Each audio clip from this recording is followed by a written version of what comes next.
Hi everyone, hope you're well. Just wanted to do a quick behind the scenes video to show you something we've been working on in the workshop this week.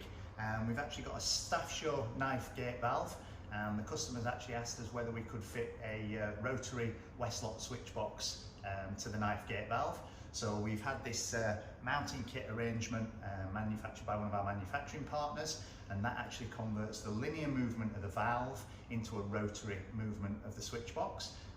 We've got the switchbox there and it's showing that the valve is in the closed position, and you can see the gate is closed on the knife gate valve.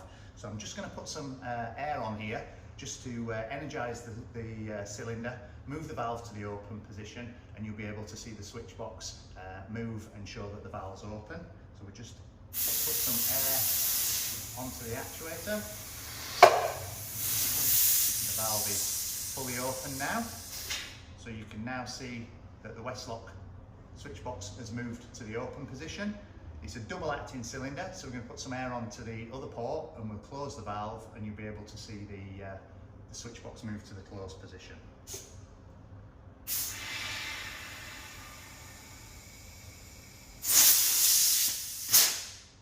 So there you have it, you've got the valve in the closed position.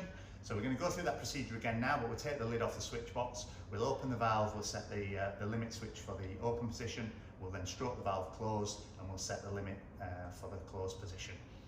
So just thought I'd show you that, something a little bit different. Just shows you not only do we put Westlock switchboxes on rotary valves, but we can also fit them to linear valves as well. So if you do have an application where you think that might be something that you want because you like the Westlock switchbox, we can fit just about any valve out there. So please get in touch with us and give us the information, and we'll be happy to provide you with a quotation. Thanks very much for watching.